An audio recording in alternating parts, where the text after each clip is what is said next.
On Valentine's Day, a sleek black SUV arrived to pick Lisa up. The driver, a silent man with a stern face, barely acknowledged her as she entered the car.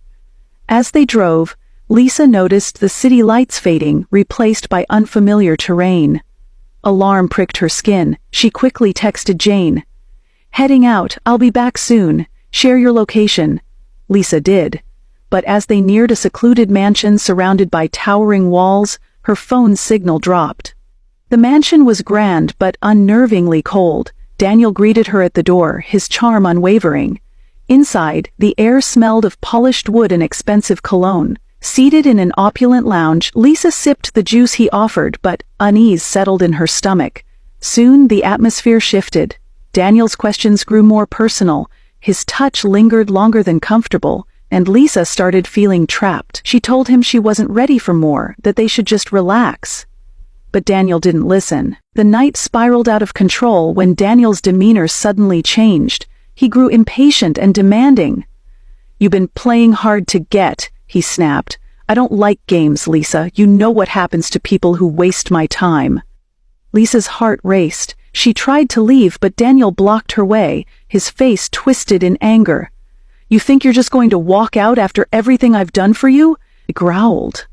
In a panic, Lisa pulled out her phone, ready to call for help, but Daniel grabbed it from her.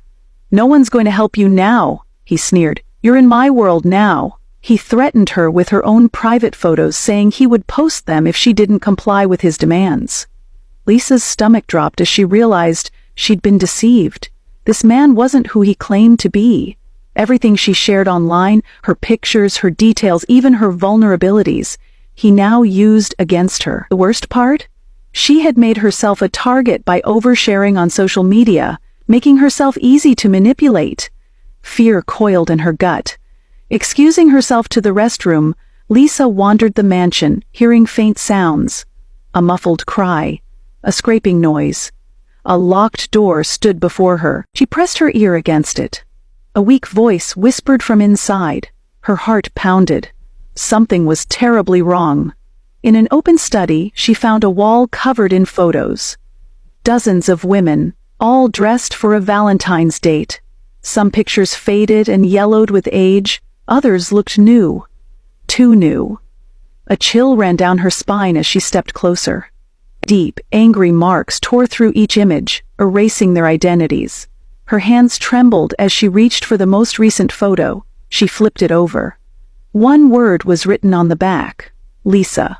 Her breath caught. The room suddenly felt smaller, the air heavier. Then, from the shadows, a low whisper sent ice through her veins.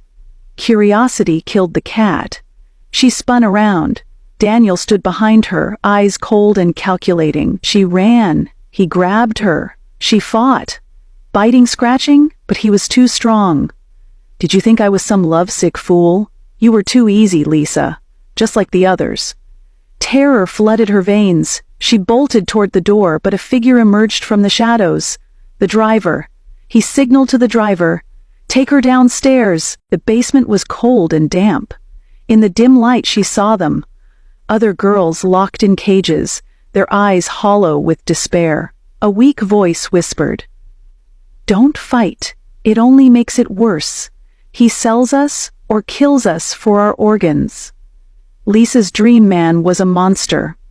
A human trafficker, wanted in 3 countries, and she was his next victim.